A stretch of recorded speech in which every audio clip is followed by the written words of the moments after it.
Nadie llamó a la puerta, pero algo estaba allí, algo enterrado, y esta noche, decidió salir a la superficie. Tono grave pausado. Esto no es solo una historia sobre el asesinato, se trata de los secretos ocultos detrás de las sonrisas educadas, de las emociones que nunca se hablan en voz alta, y de las elecciones que convierten a la gente en cualquiera de fácil, porque algunas verdades son tan silenciosas, que solo el corazón puede escuchar su grito. Tono suave, susurrado, era una de esas tardes engañosamente tranquilas, a principios de junio, cuando el pueblo de Elderwick Hollow se aspiraba bajo una neblina dorada, el tipo de calor perezoso que hace que las sombras sean más suaves, y los secretos más callados. Incluso el canto de los pájaros parecía medido, como consciente de no interrumpir la frágil calma. Tono nostálgico en los terrenos de la extensa,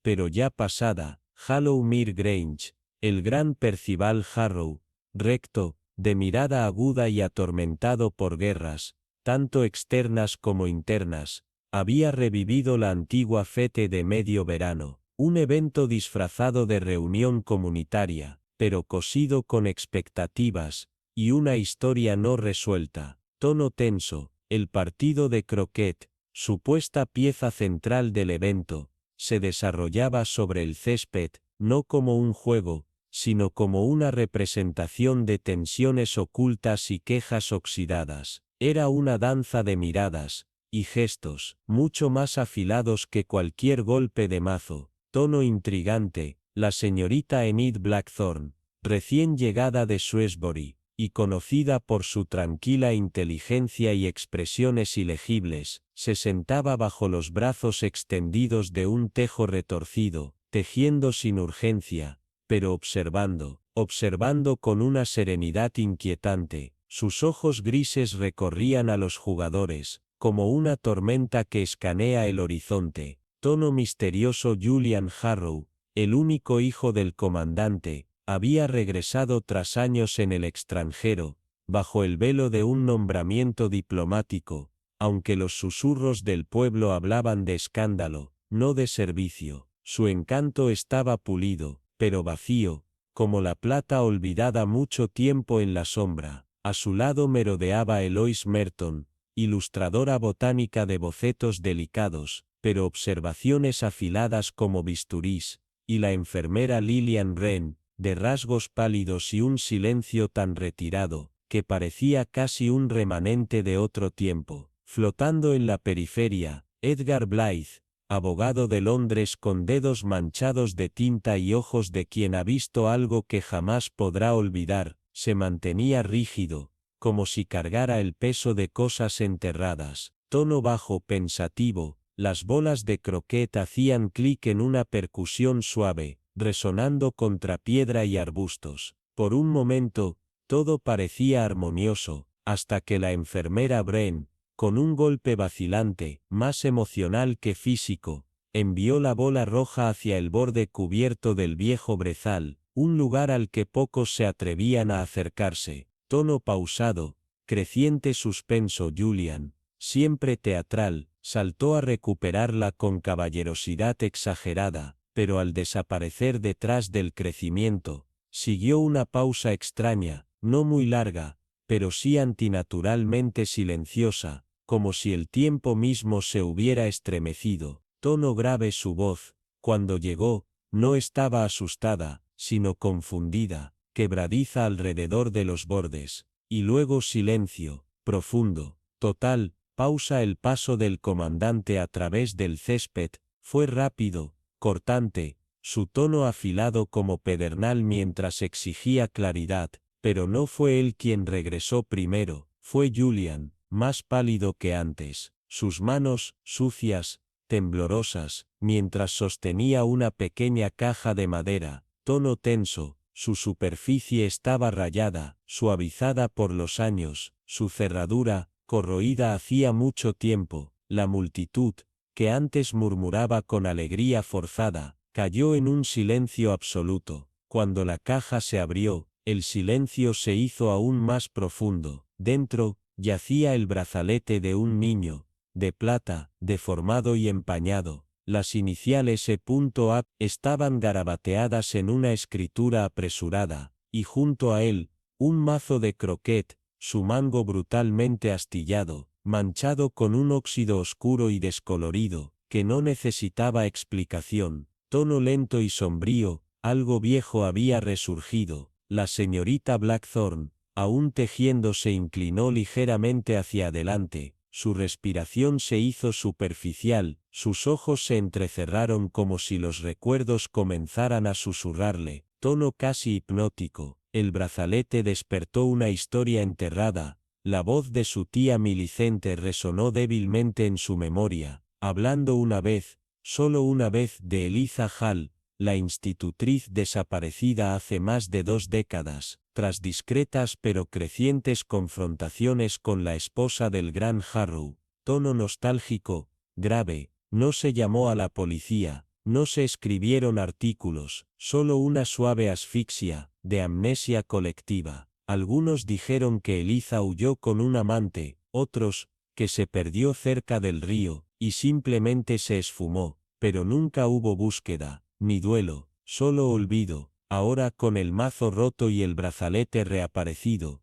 el silencio dio paso a los murmullos. Eloise se puso pálida, su voz atrapada en la garganta. Ren se congeló, mirando no a los objetos, sino a través de ellos, como si viera algo, de hace mucho tiempo. Edgar Blythe retrocedió, sus ojos, normalmente pasivos, se volvieron agudos, calculadores, atemorizados. Los dedos de la señorita Blackthorne se tensaron en el hilo, el peso de la escena se le asentó en el pecho. Ya no era solo una invitada, se había convertido en testigo de una historia que luchaba desesperadamente por resurgir. Tono emocional, creciente tensión, el pasado, sellado bajo capas de propiedad y negación con aroma a rosas, ahora se abría como un yeso viejo. El mundo gentil de sándwiches de pepino, sombreros de ala ancha y sonrisas de croquet, comenzaba a pudrirse desde adentro, porque la señorita Blackthorne lo sabía,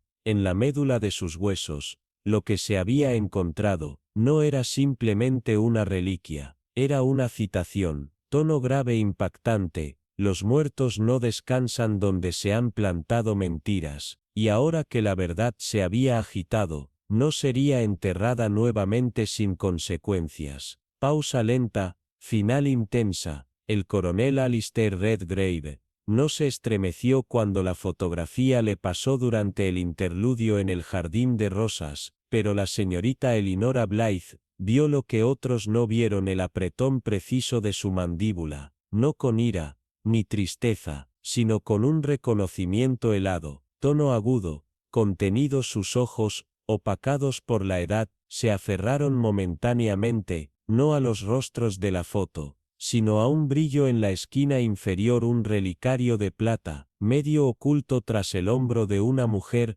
insignificante para la mayoría, pero para el coronel, un fragmento del pasado tan afilado como el vidrio roto. Esa mirada duró demasiado, fue demasiado deliberada, luego, se volvió, no como alguien desinteresado, sino como un hombre que ha mirado a una tumba, y ha visto algo que una vez enterró, mirando hacia atrás. Tono final, lento, grave, revelador. Para los demás, podría no haber parecido más que la tranquila compostura de un oficial envejecido, o el cansancio de una larga tarde, pero la señorita Blythe, que había pasado décadas escuchando entre palabras, atrapando el parpadeo detrás de las sonrisas y el silencio detrás de las puertas, sabía lo que era el aspecto de un hombre cuyo pasado había regresado en un susurro, lo suficientemente fuerte como para sacudir sus huesos, especialmente ahora, cuando el colgante desenterrado y la caña de caminar con sangre se encontraron, solo días antes,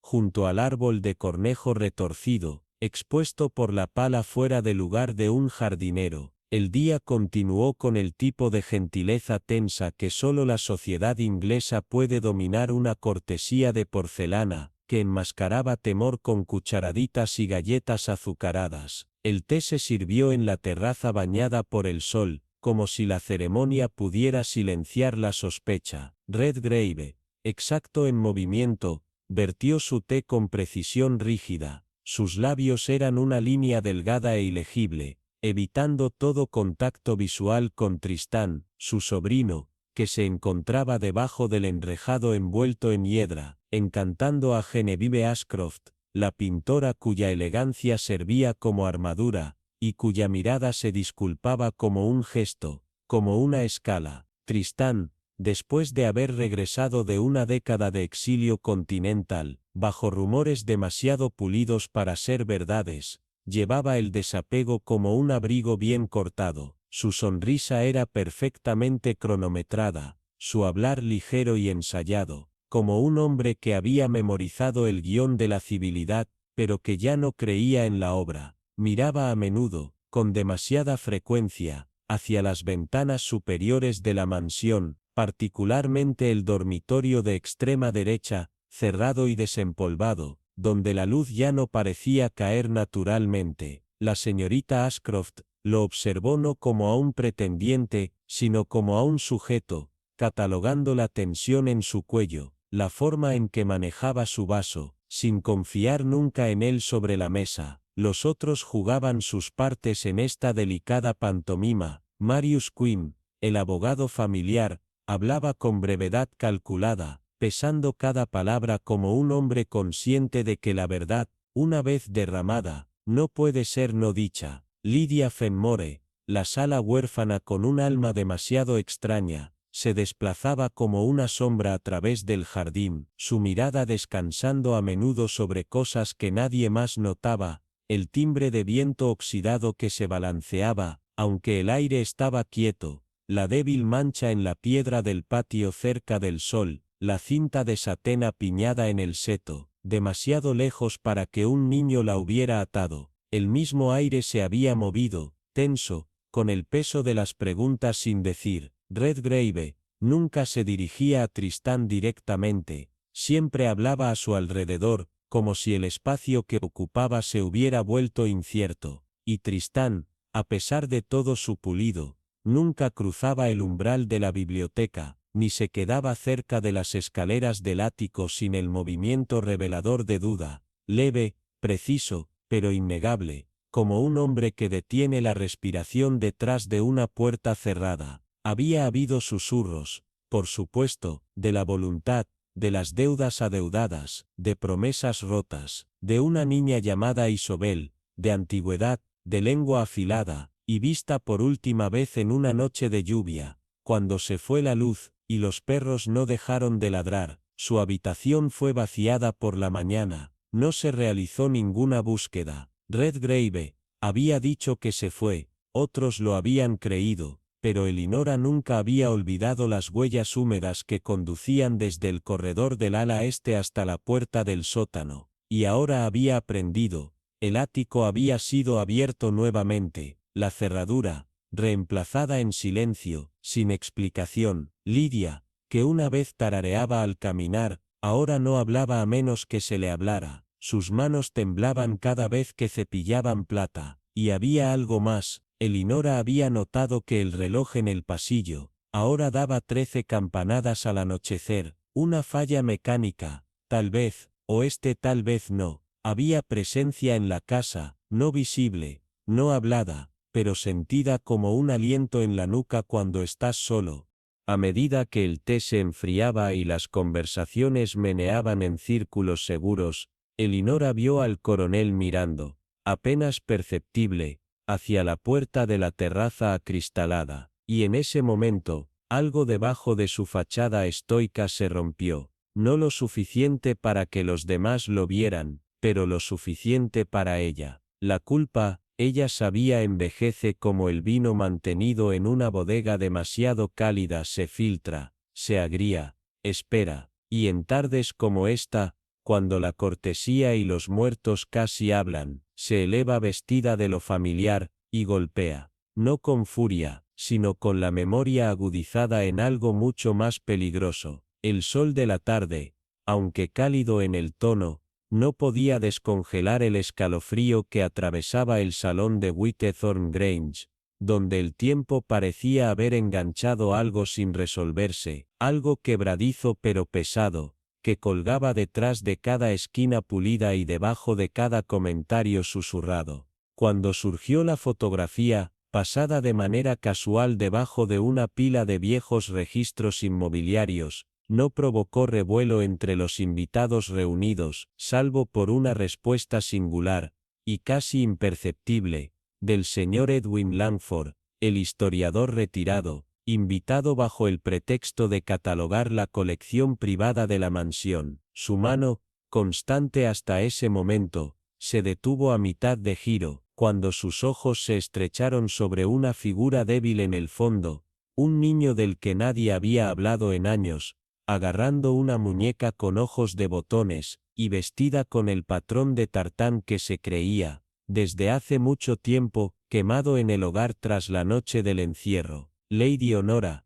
siempre rápida para suavizar la incomodidad con charla intrascendente, no lo notó en absoluto, pero la señorita Celeste Harrow, sentada justo al otro lado de su vaso de cordial intacto, vio la contracción en la mandíbula de Langford, y el alcance involuntario de sus dedos hacia la cadena oculta bajo su chaleco, un gesto que no reconoció como nostalgia, sino como un espasmo, un recuerdo, una advertencia. Lo que siguió no fue una exclamación ni una revelación, sino un afilado en la atmósfera, como si cada sombra en la habitación se hubiera inclinado ligeramente. Afuera, el envejecido cuidador de la mansión, el señor Thorne, fue visto cerca del jardín oeste, deteniéndose en el reloj de sol ya no funcional pero nunca eliminado, su inscripción erosionada salvo por la última palabra, recuerda. La señorita Harrow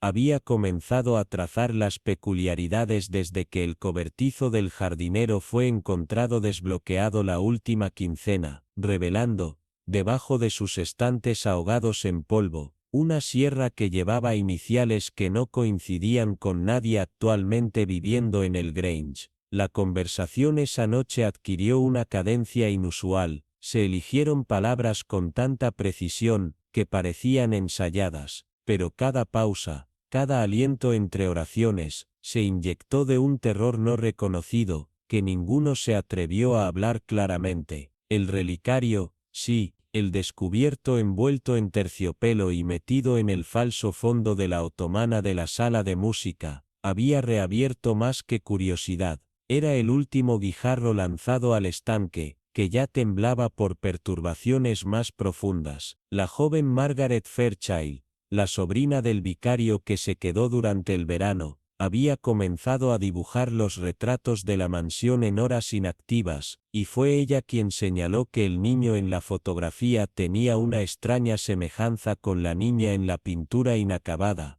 oculta detrás de una cubierta de lino en el corredor del este, el mismo que se rumoreaba había sido cubierto aquella mañana. Después de todo, la pintura inacabada no se ocultaba sin razón. Los bocetos de Margaret, cuando se colocaron uno al lado del otro, dejaron en claro lo que otros se negaban a ver, y a medida que el anochecer descendía, arrojando sus tonos magullados a través de los pisos de mármol, Celeste vio al señor Langford retirarse temprano. Su vela parpadeaba inquietantemente en el corredor, y ella supo, con certeza de profundidad ósea, que este lugar, Whitethorn Grange, colapsaría bajo su propio peso, debajo de las sombras a la deriva de la luz de la luna, cuando el silencio envolvió la mansión Rawdon como una vieja capa de terciopelo, algo que hacía mucho tiempo se había callado, se agitó nuevamente, como las verdades olvidadas. Cansadas del sueño, había decidido respirar una vez más. La finca, con sus paredes revestidas de hiedra y jardines laberínticos, siempre había llevado susurros del pasado, pero esta noche, el aire se sentía más pesado, el tranquilo, más deliberado. Entre los invitados recién llegados se encontraba Ada Whitmore, una mujer reservada y pálida, cuya voz rara vez se escuchaba, pero cuyos ojos hablaban de vidas enteras encerradas detrás de puertas selladas, mientras otros se reunían cerca de la chimenea crepitante, bebiendo té y murmurando especulaciones incómodas sobre la repentina enfermedad del coronel, ocurrida a principios de esa semana. La señorita Ethelyn Price, una bibliotecaria retirada con una mirada afilada y una nariz para secretos, se deslizó silenciosamente hacia la veranda oriental, afirmó que necesitaba aire, pero sus instintos le habían estado tirando desde el anochecer, y los instintos lo sabía, rara vez mentían. Desde su percha sombreada, cerca de la balaustrada de piedra, la señorita Price observó a Ada sentada sola, cerca del borde del laberinto del jardín. Sus dedos acariciaban delicadamente una pequeña pieza de tela, vieja y deshilachada, como una reliquia de una tragedia olvidada. Después de varios minutos tensos, Ada dobló la chatarra, la colocó cuidadosamente en el bolsillo de su abrigo y desapareció en silencio en los caminos sinuosos del laberinto, tragada entera por la noche. Ese fue el momento, la señorita Price recordaría más tarde, cuando la noche realmente cambió. A la mañana siguiente amaneció claro y crujiente, con Rocío aún aferrándose a los setos, pero esa ilusión de paz se hizo añicos cuando Jonathan Evers, el distinguido sobrino del envejecido coronel Roudan, fue encontrado inmóvil en el camino cubierto de musgo, en el fondo del laberinto del jardín, su cuerpo extrañamente sereno, no tenía heridas visibles, no había signos de lucha, solo un pequeño rollo de papel manchado de agua, cerca de su garganta, escrito en él, con tinta delicada y temblorosa. Ella me advirtió, pero fue demasiado tarde. El pánico se apoderó de la mansión, el personal susurraba, los invitados especulaban, e inmediatamente se convocó al inspector Lennox, un hombre rígido y atado a las reglas, con el comportamiento de un soldado más allá de la jubilación. Lennox prefería hechos y motivos atados limpiamente, a la codicia o a la traición. Cuestionó a la criada, al cocinero, al jardinero, incluso a la señorita Price, tratando a cada uno como una pieza de rompecabezas que debía ser cuidadosamente colocada. Sin embargo, mientras buscaba motivos en los libros de contabilidad y las cajas de seguridad, la señorita Price siguió los temblores de la emoción, las sutiles grietas en el comportamiento humano. Trazó los pasos de Ada hasta el antiguo árbol de jamún, debajo del cual la tierra parecía extrañamente perturbada. Con la ayuda del jardinero, se desenterró una pequeña caja de metal, un relicario yacía en su interior. Al abrirlo, reveló una fotografía desvaída, una Ada y un Jonathan mucho más jóvenes, con los brazos enredados, sonriendo con un calor que ahora se sentía fantasmal. Entre ellos, escrito en un guión pequeño, antes de que lo supieran, las implicaciones fueron escalofriantes, un romance secreto, tal vez, o algo aún más prohibido. La señorita Price, formada por una vida de verdades tácitas encontradas entre páginas y entre personas, se dio cuenta de que esto no era un crimen de pasión, era un silencio cuidadosamente medido, que finalmente se había roto. En los días que siguieron, Ada caminó por los pasillos de Rawdon Manor como un espectro, no doliente ni escondida, simplemente esperando. ¿Por qué? Ninguno podría decirlo con certeza, pero la señorita Price sospechaba que Ada no esperaba un juicio, sino el momento justo. Luego vino la conversación final. Mientras el inspector Lennox presionaba a Ada con una última pregunta, su voz cansada, sus notas desordenadas.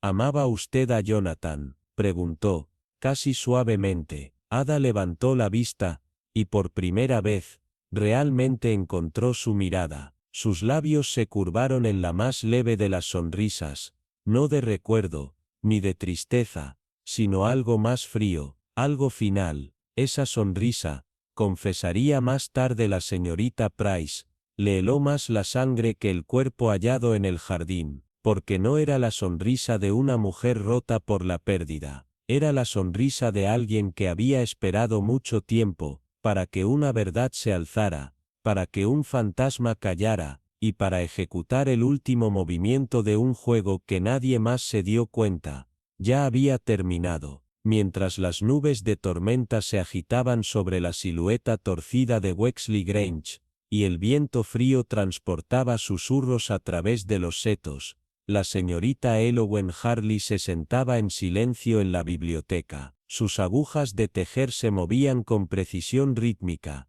aunque sus ojos estaban lejos de la lana, agudos, atentos, esperando la reciente e inquietante muerte de Edmund Vale, el heredero ausente de la finca Ainsley, que había regresado de una vida sombría en el extranjero hace solo unas semanas, había arrojado una sombra sobre el pueblo de Greythorn, aunque oficialmente considerada una desgracia.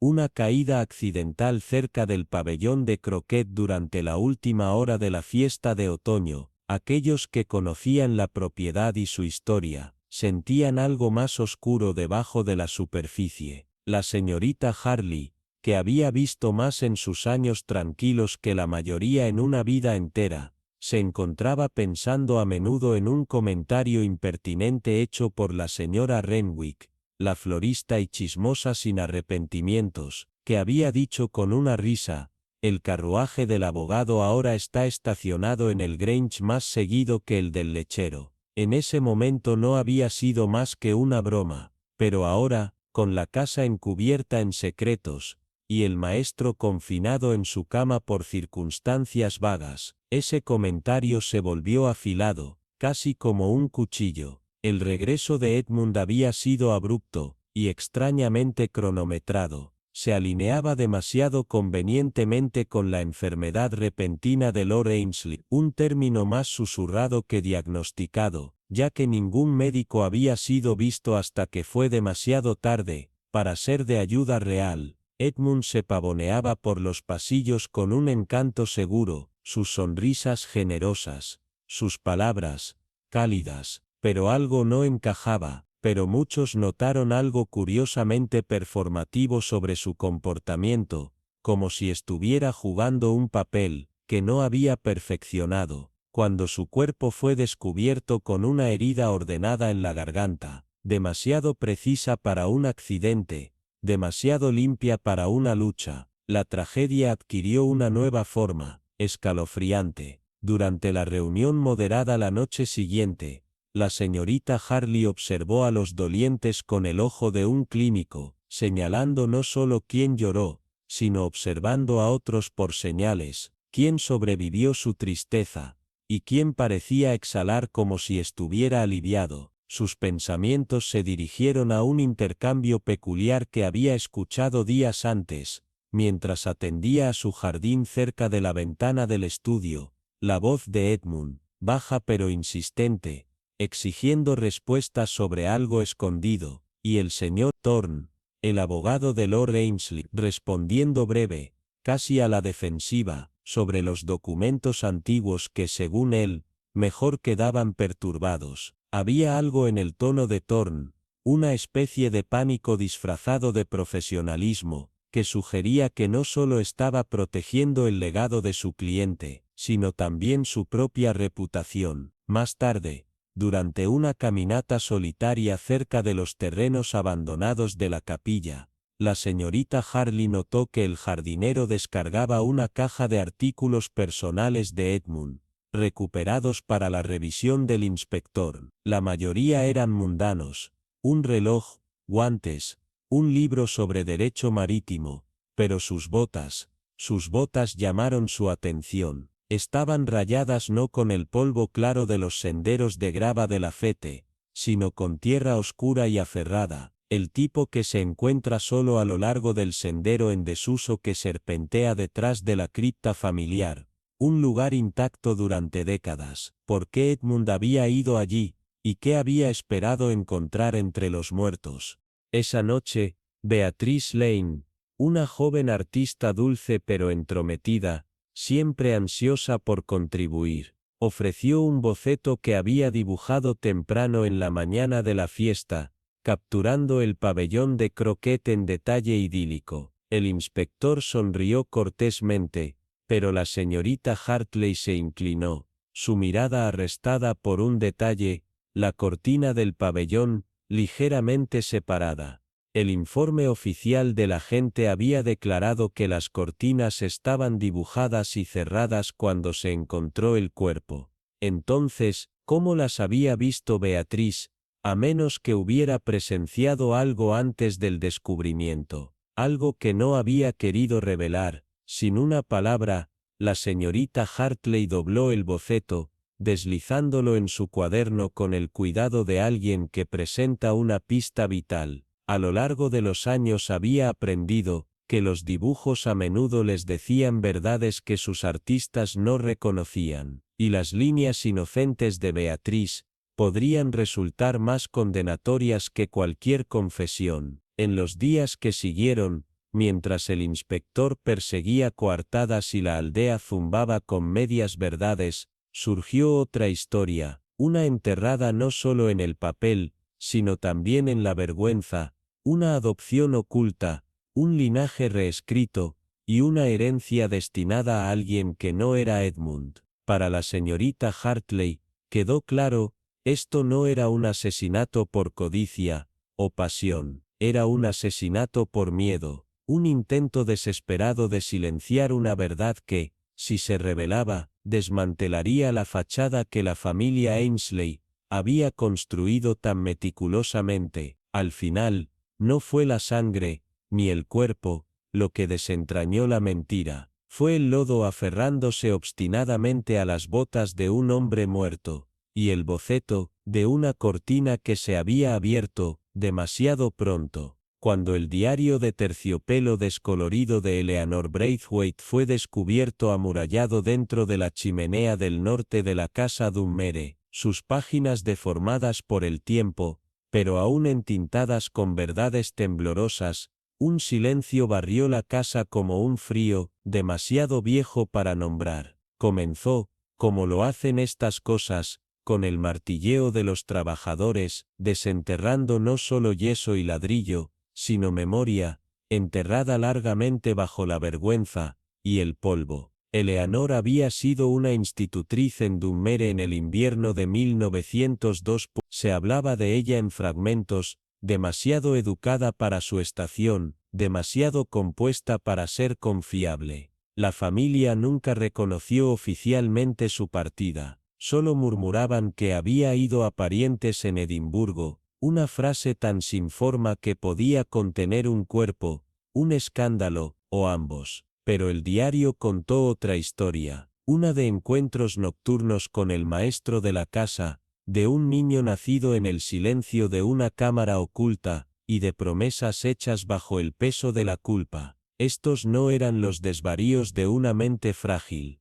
no, eran el relato deliberado y medido de una mujer desentrañada, y sin embargo, decidida a dejar atrás una versión de la verdad, que alguien podría leer algún día. La señorita Lydia Mornell, la actual ama de llaves, una figura tan fija a la mansión como sus leones de piedra, sintió una inquietud arrastrarse por sus huesos, cuando tocó el diario por primera vez, el reconocimiento enmascarado como repulsión. Durante años, había vivido a la sombra de los susurros. Su empleo se aseguró gracias a una curiosa cláusula en la voluntad de la difunta Lady Dunmere, una mujer cuya sonrisa amarga a menudo se quedaba después de que se mencionara el nombre de Eleanor. Y ahora, con el diario expuesto y las lenguas moviéndose otra vez, el silencio de Lydia, tan cuidadosamente tejido, comenzó a deshilacharse. Los invitados recordaron su extraña reacción al retrato en el corredor sur,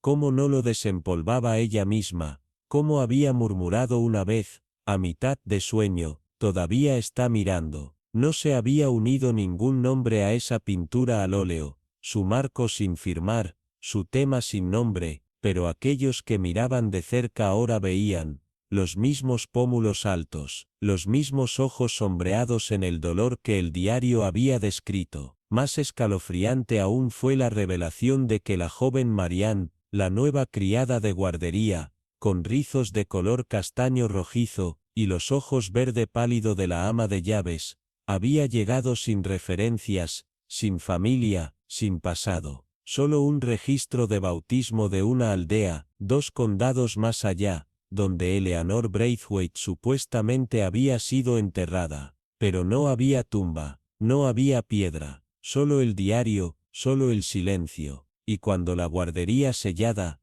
cerrada desde la guerra, se abrió para dejar espacio a nuevos alojamientos, los trabajadores encontraron detrás de su ventana clausurada, una cuna, no tocada por el polvo, con una sola tela, bordada con las iniciales Chue. El grito de Lidia resonó en el corredor, antes de que alguien pudiera detenerlo, y quienes lo escucharon, nunca lo olvidaron, no porque fuera ruidoso, sino porque llevaba el peso de un secreto que finalmente, había regresado a casa. Algo en Dunmere, había sido enterrado vivo, y ahora, después de medio siglo, había despertado nuevamente, no con venganza, sino con memoria. Y la memoria, la señorita Mornell lo sabía bien, era mucho más difícil de matar que la culpa. Desde que se desenterró un viejo brazalete cerca de los sauces llorosos detrás de Blackthorn Manor, el pasado, enterrado intencionalmente olvidado, había comenzado a abrirse camino, de regreso al presente. No solo recuerdos, sino susurros de algo más oscuro, más pesado, como el humo de un fuego, que alguien había intentado sofocar, con tierra. Eleanor Blythe,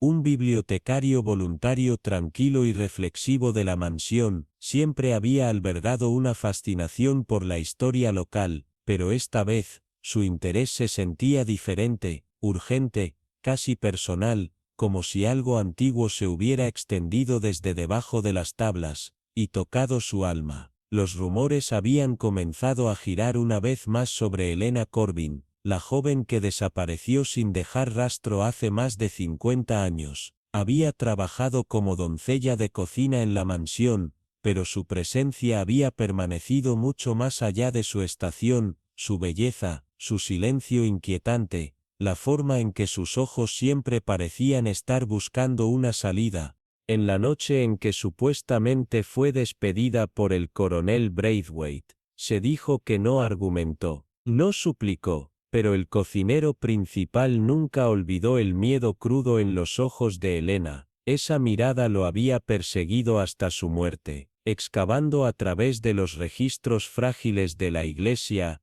en los archivos de la rectoría. Eleanor encontró una extraña entrada de nacimiento del mismo año en que Helena desapareció. El niño no tenía apellido. El nombre de la madre figuraba simplemente como Beito Corbin doméstica, sin padre, sin más entradas. La tinta se había desvanecido, pero las implicaciones no. La búsqueda de Eleanor la llevó al ático de Blackthorn Manor, donde un baúl polvoriento y sin nombre yacía enterrado bajo cortinas comidas por la polilla, y muebles olvidados. Dentro estaba el aroma de la edad, madera, flores secas, y el tiempo mismo. Encontró un pequeño caballo de juguete de madera, una carta a medio quemar, y una fotografía desvaída de Helena, no sola sino junto a un hombre cuya cara estaba a medias en la sombra. Sin embargo, esos ojos tan penetrantes, tan ilegibles, coincidían con una cara que Eleanor había visto muchas veces en la galería de retratos ancestrales de la mansión. Adrian Braithwaite,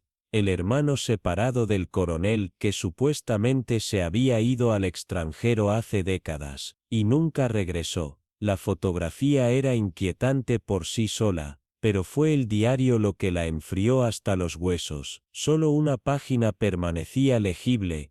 Dice que todo estará bien, pero la puerta permanece cerrada por la noche. Escuché pasos cuando no debería haber ninguno. Me temo que mañana, algo cambiará para siempre. Eleanor cerró el diario con dedos temblorosos. Algo en su entraña le decía que Helena nunca se había ido, no había huido. Había estado oculta, enterrada, no en el suelo, sino en el silencio. Luego vino otra revelación. El jardinero, Joseph, ya mayor, pero tan agudo como siempre, admitió que una vez hubo una bodega escondida debajo de los viejos establos, sellada hace años por órdenes del mismo coronel. nadie lo cuestionó, nadie se atrevió, pero ahora, el suelo se agitaba, y los secretos estaban listos para elevarse. La cerradura en la puerta del sótano cedió con un gemido, como si la casa misma protestara. Eleanor descendió los escalones de piedra, tragados en sombras húmedas y quietud. El aire de abajo era grueso, rancio, pero lleno de algo triste. En el centro de la habitación, se sentaba una cuna descompuesta, su madera deformada por el tiempo, su pintura apenas visible. Cerca de ella yacía una carta carbonizada, su última línea apenas legible. Ella me rogó que no le dijera, dijo que sonríe con la boca, pero no con sus ojos. En la pared, ligeramente grabado con algo afilado, estaban las palabras, dijo que solo sería durante unos días. Los días se convirtieron en temporadas. Me convertí en el eco en las paredes que ya nadie escucha. En ese momento, cuando Eleanor dio un paso atrás, su pie empujó algo, un anillo opaco por la edad, grabado con las iniciales, A.BT1E.C. Sintió que el aliento se le escapaba del cuerpo. La historia ya no era mito. Elena Corbin no había desaparecido, había sido sepultada, no en una tumba, sino en los huesos empapados de culpa de la mansión misma. Las paredes la habían mantenido en secreto. La familia había enterrado su verdad bajo capas de silencio, propiedad y vergüenza. Pero el brazalete, el diario, el anillo, todos habían hablado a su manera rota. Eleanor no solo había descubierto objetos olvidados, había despertado una verdad demasiado silenciada, y ahora que había surgido, nunca volvería a dormir. Blackthorn Manor nunca sería lo mismo. Los fantasmas que había escondido ya no estaban contentos de susurrar, estaban listos para ser escuchados. La puerta del cobertizo no había crujido simplemente, se había resistido, gimiendo como algo antiguo perturbado en su sueño. El pestillo de metal, rígido con óxido y desuso prolongado, necesitó ambas manos, y un hombro firme para abrirlo, y sin embargo, que lingeré, como una espina en la mente de Constant Aydor, era la pintura que Lily Radcliffe había completado solo unos días antes de que se descubriera el cuerpo de Gareth, el mismo cobertizo curiosamente aparte, la luz del sol sangrando a través de la abertura, como un testigo silencioso. Era simplemente el florecimiento de una artista imaginativa, o Lily había visto algo que no había registrado conscientemente. Constance, durante mucho tiempo una estudiante de la naturaleza humana, y de los pequeños y traicioneros detalles que ésta ofrecía, no hizo acusaciones en voz alta. En cambio, metió la observación profundamente en ese gabinete mental, donde almacenaba cosas que no cuadraban. Para ella, los artistas eran criaturas extrañas, contadores de verdad, no con palabras, sino con pinceladas y pigmentos. Una mentira hablada podía retirarse, retorcerse, olvidarse, pero una mentira pintada tenía permanencia, y en su experiencia, la mano, a diferencia de la lengua, raramente sabía cuándo mentir. El viejo señor Denholm, el jardinero, siempre había parecido un hombre construido a partir de las mismas raíces que los árboles que cuidaba, estoico, terco, lleno de hábitos demasiado viejos para romper, pero desde la muerte de Gareth, incluso su silencio había adquirido peso, como el silencio antes de una tormenta. Cuando el agente Ferrin lo cuestionó, las respuestas de Denholm fueron cortas, reacias, como si la mera participación en la tragedia lo ofendiera más que la tragedia misma. Sin embargo,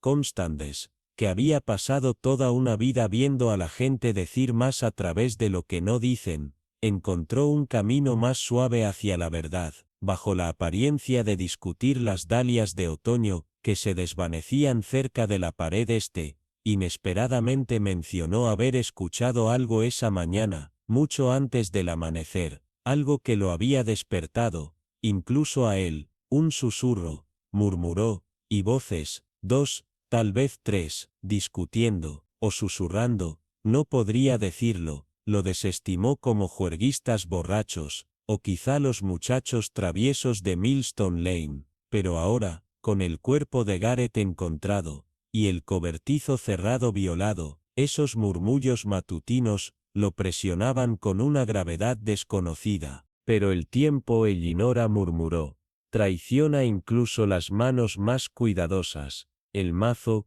una vez exhumado, no tenía las marcas de la edad, sino de cuidado reciente. Su madera era demasiado suave, el mango débilmente engrasado, un detalle lo suficientemente pequeño como para fallar, pero condenatorio para los ojos que saben ver, y luego estaba el cobertizo, que se creía cerrado desde la última tormenta. Sin embargo, el boceto inactivo de la joven Isobel, dibujado mientras garabateaba sentada bajo el roble esa mañana, mostró su puerta ligeramente entornada, su bisagra doblada, un detalle que nadie notó, excepto el que ve el mundo por sus sombras. Ese, dijo Elinora, era el nudo final tirado. Edmund no tenía la intención de matar, pero cuando la verdad se forja bajo tierra durante demasiado tiempo, no muere, espera, y cuando se levanta, lo hace gritando.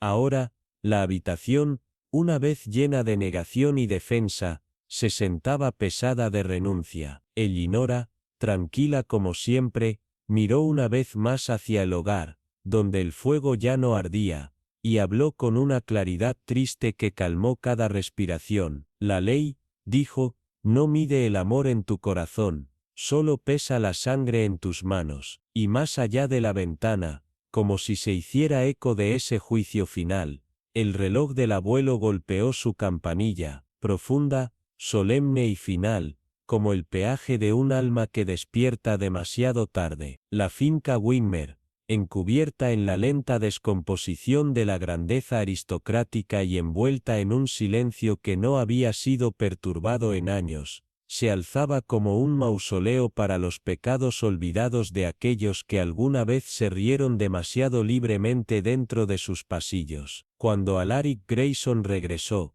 después de 2 décadas en el extranjero, su nombre apenas susurrado entre la gente del pueblo, no fue el dolor lo que lo siguió, fue el cuidado. No había heredado nada más que silencio, y preguntas sin respuesta, una infancia pasada en sombras proyectadas por retratos de hombres cuya sangre compartía, pero cuyos ojos nunca lo miraron con familiaridad. Sin embargo, algo lo había llamado de vuelta, un tirón, no de memoria, sino de memoria inacabada, del tipo que deja espacios irregulares en la mente de un hombre, donde la verdad debería estar. El ala este de la finca se había mantenido atornillada desde el invierno de 1978 Bargondo, cuando la institutriz, la señorita Lillian Harrow, desapareció sin explicación. Su nombre fue eliminado de los libros de contabilidad del hogar con una eficiencia que apestaba a borrado,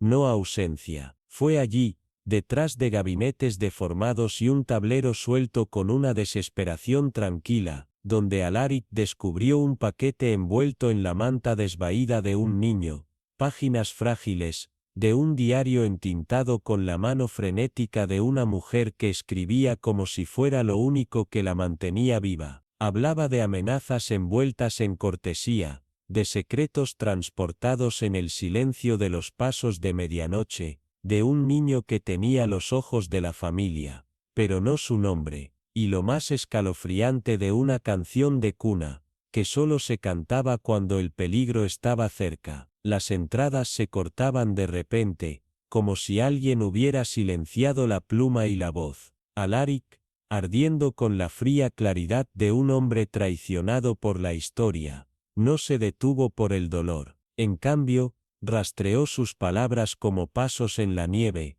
moviéndose de espacio en espacio, pelando las mentiras pulidas de la finca, hasta que llegó a la bodega del conservatorio, que se creía colapsada. No lo estaba. El polvo yacía uniformemente en las cajas, excepto en un solo lugar, donde un sendero curvado, como un signo de interrogación, conducía detrás de las cajas apiladas. Allí, Debajo de una cubierta de lienzo, lo encontró, la zapatilla de un niño, el terciopelo gastado, la cinta negra deshilachada, y a su lado, un sonajero plateado con la cresta de la familia, elementos que no tenían sentido alguno en un lugar destinado a herramientas. No convocó a las autoridades, solo a Drusilla Moore, la maestra retirada y guardiana de las verdades tranquilas, que alguna vez había catalogado los registros olvidados de la finca. Fue ella quien recordó el despido de Lillian, el bebé nacido en invierno, y el repentino silencio que siguió a una noche de tormenta. Drusilla, inquebrantable, tomó la zapatilla en su mano y siguió su historia hacia atrás, no por evidencia, sino por ausencia. El ala que nunca reabrió, la cuna que desapareció durante la noche, el cambio repentino en el personal del hogar, y la brecha en el libro mayor donde un nombre había sido claramente borrado. Cuando se enfrentó a Eilowen Blake, la antigua matrona, ahora frágil y medio ciega, Eilowen no lloró, su voz tembló, no con culpa, sino con liberación. Les habló de un escándalo enterrado por la riqueza, el niño nacido de Lillian, y el difunto Lord Winmer, un niño nunca reconocido, un gobierno que no rogó por riqueza, sino por pertenecer, y una noche en la que la negativa se volvió violenta, no por ira, sino por el pánico frío de un hombre que temía la exposición. Lillian cayó, no por un golpe, sino por la mano desagradable del destino, y el niño, demasiado joven para entender, la siguió a la oscuridad, cuando nadie vino. Eilowen los había enterrado a ambos, en silencio, en la tierra, en la historia. Selló el ala no con cerraduras, sino con vergüenza. Resultó que Alaric no era el heredero en verdad, sino el gemelo contrabandeado bajo la apariencia de caridad. Su hermano, dejado atrás para morir sin nombre, no lloró, ni acusó. En cambio, se puso de pie ante el césped de Crockett, donde la risa una vez resonó, y entendió lo que la casa había intentado tan duro por olvidar, que el silencio no es inocencia, y que la negación no es absolución. Dejó la finca a la mañana siguiente, no como su propietario, sino como su testigo. Drusilla permaneció atrás, observando cómo la hiedra recuperaba las paredes, y el viento volvió a su susurro. La ley nunca tocaría Winmer, pero la justicia, ella lo sabía, no siempre se servía en los tribunales. A veces, solo vivía en el conocimiento, en la quietud que sigue cuando los muertos finalmente son escuchados, y los vivos se ven obligados a recordar. Se paró en el borde del salón, la luz moribunda atrapaba su perfil como una escultura tallada en el dolor mismo, silenciosa, inmóvil, pero insoportablemente viva. Cuando el comandante finalmente confesó, sus palabras se agrietaron como ramitas frágiles bajo el peso de los años, cada sílaba un fragmento sacado de alguna herida demasiado larga para infestarse. Evelyn escuchó sin estremecerse, sus manos no se doblaron, no en rendición, sino en la quietud deliberada, de alguien que había soportado más tormentas de las que alguna vez se atrevió a hablar. Su nombre era Evelyn Ashcroft, hija de la mujer enterrada debajo de las capas de desgracia familiar y medias verdades, sobrina del hombre cuyas manos temblaban al admitir lo que ningún tribunal le había pedido. Cuando terminó, el silencio entre ellos se estiraba, tenso denso, pero inmóvil, no con el perdón, sino con el reconocimiento de sufrimiento de elecciones hechas en la cobardía, y de los legados formados por lo que la gente se niega a enfrentar. El inspector Rains preguntó en silencio si deseaba presionar los cargos. La ley, él le recordó, estaba de su lado, y la justicia había sido negada por demasiado tiempo. Pero Evelyn, voz suave, pero inquebrantable, simplemente dijo: ha sido encarcelado mucho más tiempo de lo que la ley podría manejar, atrapado en un momento del que nunca escapó. Dejen que se pudra donde su conciencia lo puso. No fue misericordia, no fue absolución, fue el final de un ciclo que se negó a heredar. Ninguna sala de tribunal podría restaurar lo que se perdió. Ninguna prisión podría igualar la lenta erosión de un hombre que se había desmoronado desde adentro. Rains asintió, y la dejó de pie allí, sus ojos no fijándose en el mayor, sino en el viejo retrato sobre la chimenea, la cara de una mujer que una vez se atrevió a hablar, y fue castigada con silencio. Pasaron los días, y la casa Greystone Hollow volvió a su tranquilidad antinatural. Sus habitaciones ya no resonaban con secretos, solo con ausencia. El jardín permaneció intacto, sus setos, cubiertos, sus rosas, floreciendo más rojas que nunca, como alimentadas por la sangre de las verdades desenterradas demasiado tarde. Evelyn tomaba el té sola ahora, bajo la terraza donde su madre una vez leyó poesía en voz alta al viento. Agitaba su taza lentamente, los ojos distantes, y no pensaba en la justicia, sino en la herencia, no de riqueza o títulos, sino de silencio, vergüenza, y de las decisiones que se toman cuando uno se enfrenta a las ruinas de la cobardía de otro. Pensó en cómo la crueldad a menudo llevaba la cara del decoro, cómo caminaba en silencio a través de pasillos llenos de retratos familiares, y cómo el arma más peligrosa no era la cuchilla, ni la bala, sino la memoria desagradable, no hablada. El mayor había jugado su juego, no con malicia, sino con miedo. El mismo miedo que había silenciado a su madre, roto a su familia, y casi la reclamó a ella también. Pero Evelyn había elegido de manera diferente. Ella había escuchado, había recordado, y se había negado a pasar el veneno hacia adelante. En ese pequeño acto, un legado cambió, no curado, no olvidado, pero ya no en control, y cuando la brisa agitó las cortinas, y la última luz cayó a través de las vidrieras en rojos y azules fracturados, Evelyn susurró, sin dirigirse a nadie en particular, lo terminamos aquí, y por primera vez en generaciones, la casa no discutió. Los días que siguieron al incidente en Greystone Hollow no se desarrollaron con la fanfarria de la resolución, sino con una quietud que parecía silenciar el aliento del pueblo, no por miedo, sino por respeto a la verdad, que había surgido como una reliquia largamente enterrada. No hubo anuncio formal, ni titular en el boletín parroquial, y sin embargo una comprensión tranquila pasó de puerta en puerta, como el viento entre el trigo. La señora Larkins en la tienda comenzó a organizar su exhibición con una curiosa simetría, como si las manzanas y las peras pudieran equilibrar algo más profundo. Mientras tanto, el joven Thomas, que antes corría despreocupado por el césped del pueblo, ahora miraba el viejo reloj de sol de guerra con algo parecido a la sospecha. El reloj de sol, una vez decorativo, había sido el sitio de conversaciones susurradas, y de un fragmento olvidado de un guante desgarrado, cosas menores sí, pero en la mente de la señorita Renly,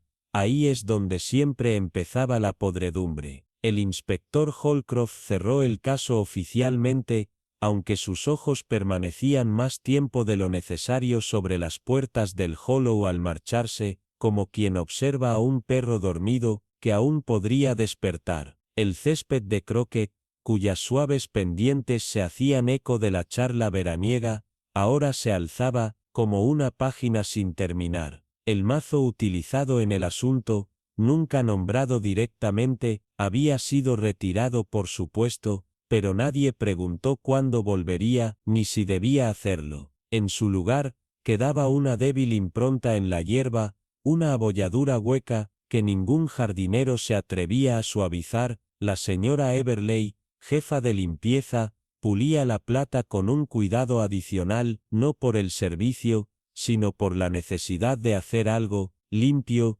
nuevamente. Mientras tanto, Eleanor Bell, antes considerada simplemente una bibliotecaria solterona, caminaba otra vez por los senderos del pueblo, su barbilla más alta que antes. Después de todo, había sido ella quien vio a través de la coartada, sino por la colocación antinatural de un libro, la historia de los relojes navales, que ningún hombre en el Hollow tenía por qué leer, y mucho menos dejar al revés. En este lugar de modales y rituales tranquilos, no fue el acto de violencia en sí lo que atormentó, sino la realización de lo que se había construido a su alrededor, las traiciones sutiles, las miradas pasadas como veneno, las alianzas forjadas sobre bizcocho de limón y té aguado. La señorita Renly, sentada una vez más junto a la ventana donde florecían las rosas, dejó que su mirada se desviara, no sobre el césped,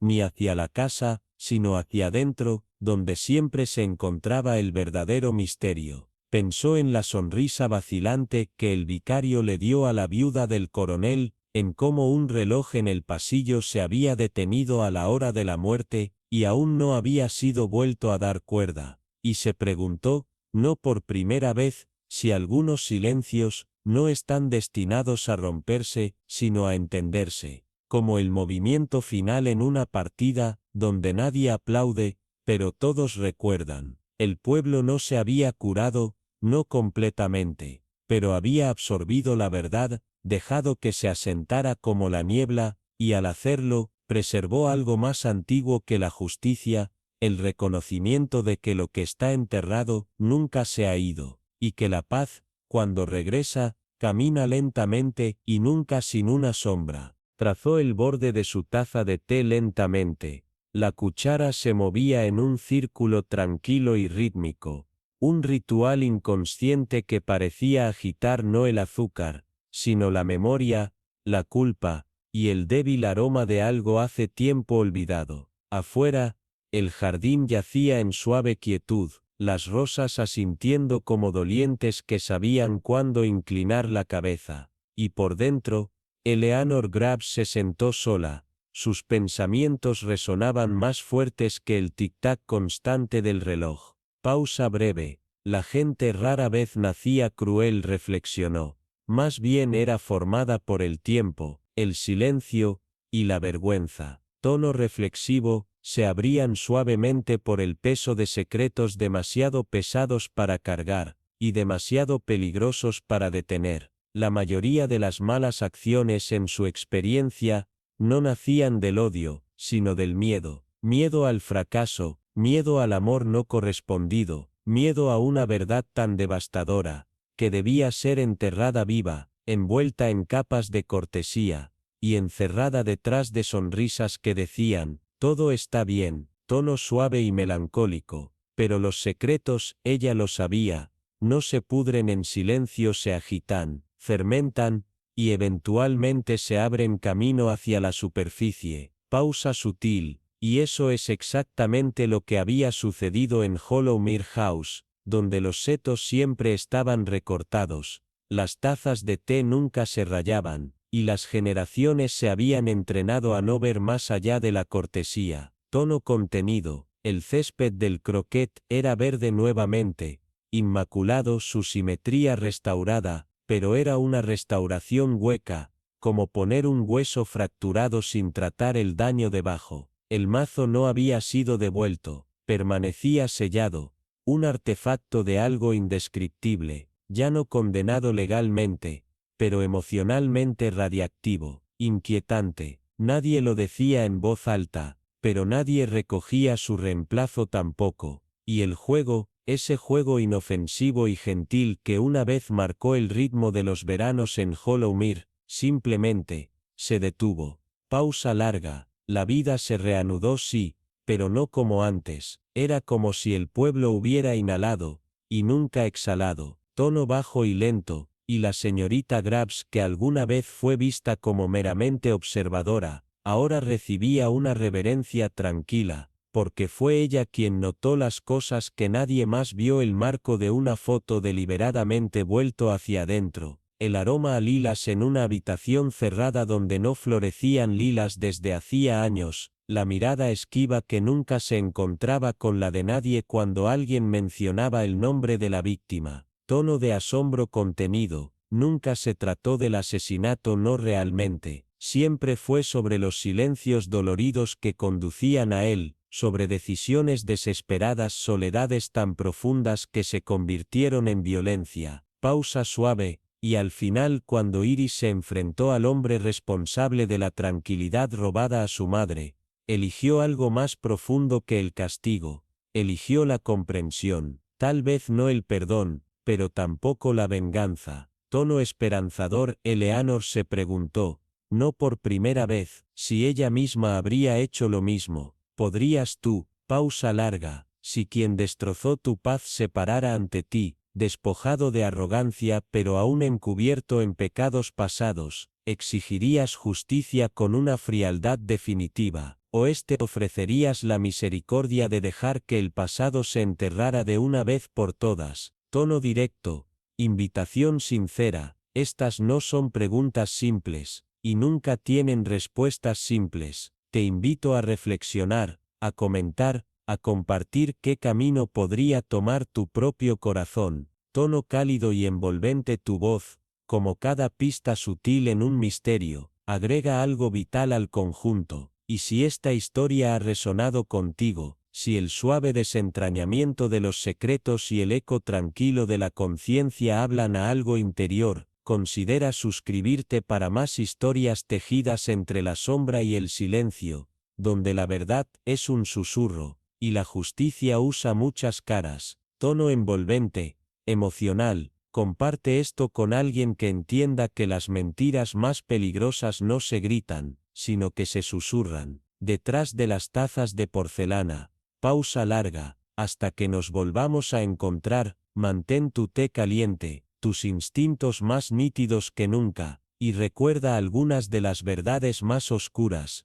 No se esconden en las páginas de una confesión, sino en las pausas entre palabras cuidadosamente elegidas. Tono bajo y profundo, y es allí, en los espacios que nadie quiere mirar, donde el verdadero misterio espera.